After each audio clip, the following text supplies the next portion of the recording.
ছিল, সেই আসামিকে নিয়ে আমরা কিন্তু ওই ঘটনাস্থল আমরা পরিদর্শন করি।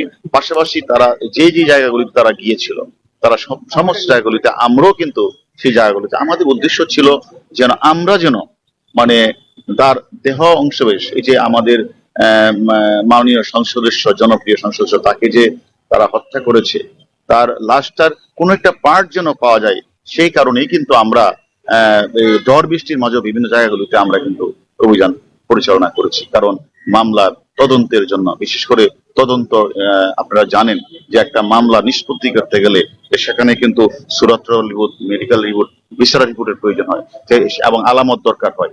সেই এটাই কারণে আমাদের মূল কাজটাই ছিল যে আমরা কলকাতা পুলিশ, বিশেষ করে সিআইডি কে আমরা আমরা ওই আসামির কাছ থেকে প্রাপ্ত তথ্য এবং বিভিন্ন বিষয়গুলি আমরা ওনাদের কাছে সহযোগিতা করব এবং ওনাদের কাজে, ওনারা যে কাজটি করছেন এই কাজে আমরা সহযোগিতা করব।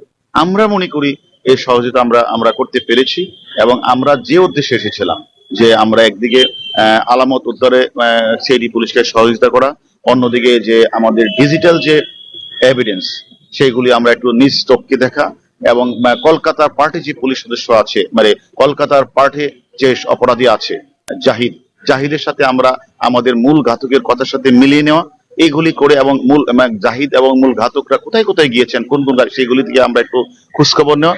এক্ষেত্রে আমি মনে করি আমরা যে উদ্দেশ্যে এসেছিলাম কলকাতার মাটিতে, সেটা আমরা পুরোপুরি 100 ভাগে আমরা সফল। হারুন ভাই, বাংলাদেশে আরেকটি প্রশ্ন, উনি আরেকটা প্রশ্ন করেছেন এবং আমরা আপনারা আপনারা মানে আপনারা যে প্রশ্নটা করেছেন যে একটি আসামি রয়েছে কাঠমান্ডু, আরেকটি আসামি ইতিমধ্যে রয়েছে, সে আমেরিকান নাগরিক, সে রয়েছে হলো আমেরিকাতে।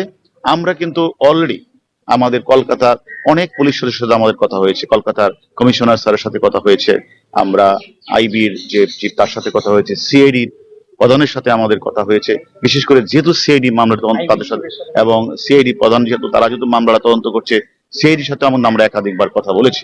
আমরা এই কথাটা তাদেরকে রিকোয়েস্ট করেছি যে দেখেন, আমরা বাংলাদেশের পার্টি অলরেডি আমরা আমরা কাঠমান্ডুকে সিয়ামের বিষয়ে আমরা কিন্তু অবগত করিয়েছি। কাঠমান্ডু যে মানে কর্তৃপক্ষকে বা নেপালি কর্তৃপক্ষকে আমরা কিন্তু অলরেডি আমাদের বাংলাদেশের এনসিবি মাধ্যমে বাংলাদেশের ঊর্ধ্বতন কর্তৃপক্ষের মধ্যে অলরেডি অবগত করিয়ে দিয়েছি যে সিয়াম কাঠমান্ডুতে আছে এবং তাকে যেন আমাদেরকে আমরা তার সন্ধান আমরা পেয়েছি, আমরা জানিয়ে দিয়েছি।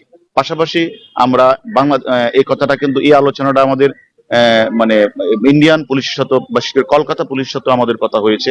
পাশাপাশি আপনারা জানেন যে মূল যে মদতদাতা বেনিফিশিয়ারি কিন্তু এই মুহূর্তে শাহিন, সে কিন্তু অবস্থান করছে এখন হলো, আমরা যতটুকু জেনেছি যে ইউএসএ, যেহেতু পাসপোর্ট ইউএসএ আছে, সেটাও আমরা এখানকার কর্তৃপক্ষের সাথে আমরা কথা বলেছি, যেহেতু ওনাদের সাথে এক্সট্রাডিশন ট্রিটিটা আছে, মানে বাংলাদেশ আর ইন্ডিয়ার সাথে আছে, এবং তারা যেন তাদের কর্তৃপক্ষের সাথে কথা বলে তারা যেন তাকে, যেহেতু এখানে একটি হত্যা মামলা রুজু হয়েছে এবং সে তো একদম বড় রকমের অপরাধী, অতএব ইচ্ছা করলে ওনারাও যেন এই মানে ঊর্ধ্বতন কর্তৃপক্ষের কথা বলে তাকে ফিরিয়ে আনার ব্যবস্থা। আমরাও আমাদের বাংলাদেশের পার্ট থেকে অলরেডি আমাদের ইন্সপেক্টর জেনারেল অফ পুলিশ, আমাদের আইজি স্যারের সাথে আমরা কথা বলেছি। অলরেডি একটা চিঠি, মানে কাঠমান্ডু যে সিয়াম আছে সেই চিঠি অলরেডি চলে গেছে, এবং আমরা বাকি চিঠিটাও আমরা ইন্টারপোলকে অবহিত করব, এবং বাংলাদেশে যে আমাদের বাংলাদেশে যে আমাদের মানে এম্বাসি রয়েছে, আমেরিকান এম্বাসি, সেই এম্বাসিকে আমরা মৌখিকভাবে অবগত করেছি, এবং আমরা গিয়ে তাদের সাথে সরাসরি কথাও বলবো যেন তাকে তার বিষয়টা আমরা অবগত করাবো। আর যেহেতু এক্সট্রাডিশন ট্রিটি ইন্ডিয়ার সাথে রয়েছে, তারা তো, এবং এই কলকাতার মাটিতেই হত্যাকাণ্ডটি সংঘটিত হয়েছে, আমি মনে করি ওনারাও ঊর্ধ্বতন কর্তৃপক্ষের সঙ্গে কথা বলে, ওদেরকে আমরা রিকোয়েস্ট করি যেন কথা বলে তাকে ফিরিয়ে আনার ব্যবস্থা করেন। হারুন ভাই, ফরেনসিক বাংলাদেশের মানুষ জানতে চাইছে, আমরা লাইভে আছি, বাংলাদেশের মানুষ জানতে চাইছে এই যে 5 দিনের গোয়েন্দা প্রধান সফর করলেন, আপনারা ইনভেস্টিগেশন করলেন, কি নিয়ে ফিরছেন, আর ফরেনসিক এবং এরপর ডিএনএ কিভাবে হবে, এটা বাংলাদেশের মানুষ জানতে চাইছে।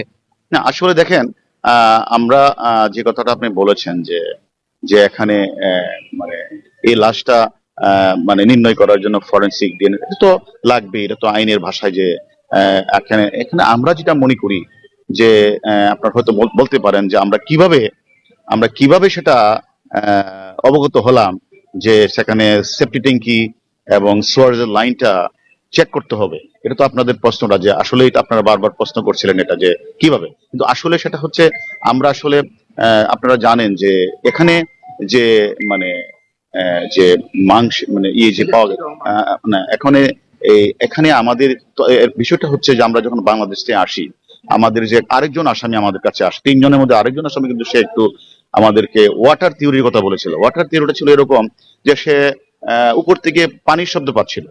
আমরা ওইটাকে এবং বাংলাদেশের পারিপার্শ্বিকতা বিবেচনায় এনেই আমরা কিন্তু ওনাদেরকে রিকোয়েস্ট করেছিলাম, বিশেষ করে সিআইডি কে, যে একটু আপনারা সোয়ারেজ লাইন এবং কমোড প্লাস সেফটি ট্যাঙ্কি এগুলো একটু চেক করান। এবং আপনারা এটাও জেনেছেন সেখান থেকে আমাদের ভিকটিমের অনেক অনেক মানে দেহের অনেক অংশ উদ্ধার হয়েছে। এবং এটা আমি মনে করি, যদিও এটা দরকার এখন যে ডিএনএ টেস্ট বা ফরেনসিক দরকার, তারপরও আমি মানে অস্বাভাবিকভাবে এটা আপনারা মনে রাখতে হবে যে অস্বাভাবিকভাবে এটা মানে এখান থেকে কেউ মানে ওই কোমর দিয়ে বা ইয়ে দিয়ে কেউ কখনো মানে এটা সারা পৃথিবীর নিয়মে কোনো মাংস কিন্তু এখান থেকে ফেলে না। অতএব আমরা আমরা আমরা যদিও মনে করছি এটা হবে, আনোয়ার আজিমেরই তার অংশবিশেষ হবে, তারপরেও যেহেতু এটা আমাদেরকে ফরেনসিক এবং ডিএনএ টেস্ট ছাড়া অ্যাকচুয়ালি বলা যাবে না। সাহেব এটা আমরা আমরা ইন্ডিয়ান আমাদের সিআইডি কে আমরা রিকোয়েস্ট করেছি দ্রুত সম্ভব যেন তারা করে, এবং আমি জানি ইন্ডিয়াতে অনেক দ্রুতই হয়। ডরিন আসছেন ভিসা নিয়ে ভিসার বিষয়টা একটু ক্লিয়ার করলে ওরা আসতে পারে। ভিসা সব এখনো ডরিন, হ্যাঁ ভিসা তো মানে ডরিন আসবে। আমার সাথে কালকে কথা রিং দিয়েছিল, সে অলরেডি হাই কমিশনে জমা দিয়েছে, সে বোধহয় ভিসা পেয়ে গেছে বা পেয়ে যাবে, সেও শীঘ্রই আসবে। সিএম কি নজরবন্দি নেপালে?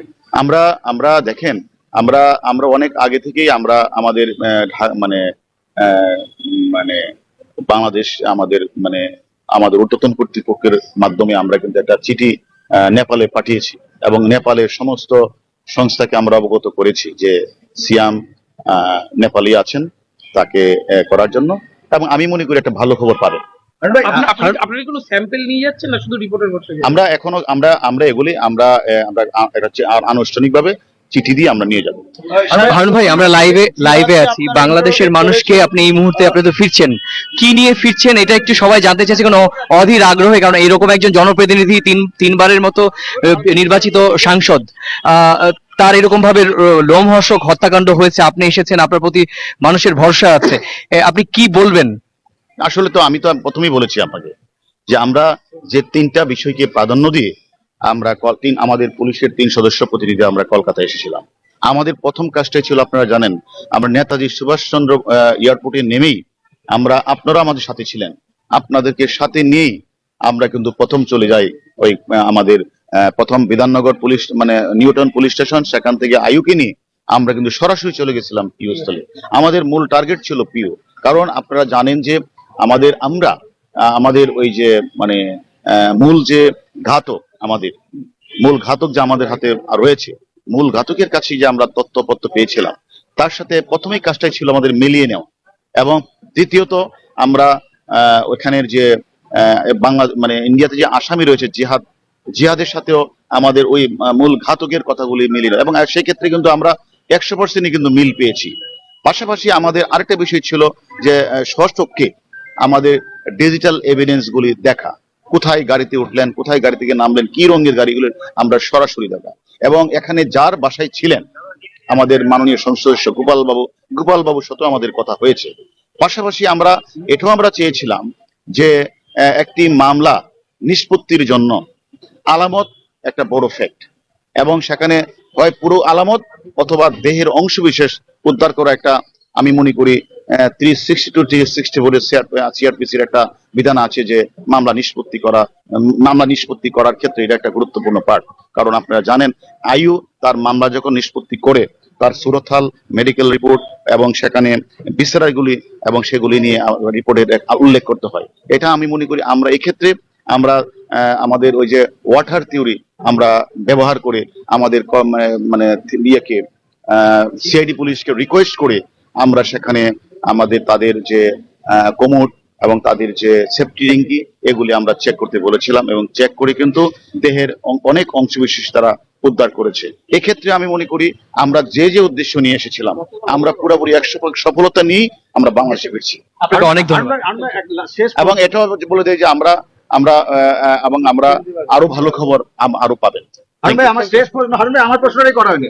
শেষ প্রশ্ন হলো, আপনি একটা প্রশাসনের বড় দায়িত্বে আছেন এবং দেখেছেন যে পশ্চিমবঙ্গে এর আগে একাধিক জঙ্গি সংগঠন এপিকে হালদারের মতন মানুষ তসরুপ করে এসেছেন এবং এইখানে হত্যা হলো। বাংলাদেশে এই দুষ্কৃতীরা কি মনে করছে পশ্চিমবঙ্গ একটা সেফ জোন এখন? আচ্ছা, এটা আপনাকে ধন্যবাদ এবং আপনাদেরকে ধন্যবাদ জানাই। আমি যে আপনারা এই ঝড় বৃষ্টির মাঝে আপনাদের ধন্যবাদ দিয়ে আমি পারছি না যে আপনারা প্রতিটি সদস্য, আমরা যারা কলকাতায় আপনারা মিডিয়ার মিডিয়াতে আপনারা জব করেন, আপনারা সকলেই আমাদেরকে এই যে 4টা দিন আপনারা আমাদের সাথে ছিলেন, আপনারা বিভিন্ন ভাবে আমাদের সহযোগিতা করেছেন, এই জন্য আমি আপনাদেরকে ধন্যবাদ জানাই। পাশাপাশি আমি ধন্যবাদ জানাই কলকাতা, বিশেষ করে আমাদের যে কলকাতার কমিশনার মহোদয়কে, উনি আমাদেরকে অ্যাপয়েন্টমেন্ট করার সুযোগ করে দিয়েছেন। আইবির যে আইজিপি উনি আমাদের সাথে দেখা করেছেন, এবং বিশেষ করে ধন্যবাদ জানাই সিআইডি কে এবং সিআইডির যে চিফ উনাকে, যে উনি এত সহজ সরল ভাবে আমরা যখন যেটা চেয়েছি ওনারা আমাদেরকে গাড়ি দিয়েছেন, ওনারা আমরা যখনই কথা বলতে চেয়েছি কথা বলার সুযোগ দিন। এতে মনে করি আজকে আমাদের বাংলাদেশের পুলিশ সদস্যরা আমরা এখানে এসে বিভিন্ন দপ্তরের সাথে যে আমাদের কথা হয়েছে, ইন্টারাকশন বৃদ্ধি পেয়েছে, পারস্পরিক সহযোগিতা বৃদ্ধি পেয়েছে। আমি মনে করি আগামী দিনগুলিতে এমনিও তারা আমরা টেলিফোনের মাধ্যমে, আমরা জানেন কিছুদিন আগে টিপু মার্ডারের মামলায় মূল আসামি এখানে ছিল, আমরা ওনাদের সাথে টেলিফোনে কথা বলে কিন্তু আমরা নিয়েছি। এর কিছুদিন আগে আপনারা লক্ষ্য করেছেন কামরাঙ্গীচুর একজন শিল্পপতিকে হত্যা করেছিল, লেদারমণিকে আমরা এখান থেকে ফিরিয়ে নিয়েছি আমাদের সহায়তা। কিন্তু এইবার আমি মনে করি কলকাতার পুলিশের সাথে আমাদের যে হৃদ্যতার সৌহার্দ্যপূর্ণ পারস্পরিক সম্পর্ক তৈরি হয়েছে, ইন্টারাকশন তৈরি হয়েছে, আগামী দিনগুলিতে আমরা কোনো অপরাধী বাংলাদেশ থেকে অপরাধ করে কলকাতাকে তারা স্বর্গীয় ভবন মনে করবে, স্বর্গীয় স্থান মনে করবে, এটা মনে করার কোনো প্রশ্নই আসে না। তাদেরকে আমরা এখন আরো দ্রুত সহজে এই কলকাতা থেকে ধরে নিতে পারবো। Thank you. হারুন ভাই লাইভে আছি, just একটা প্রশ্ন।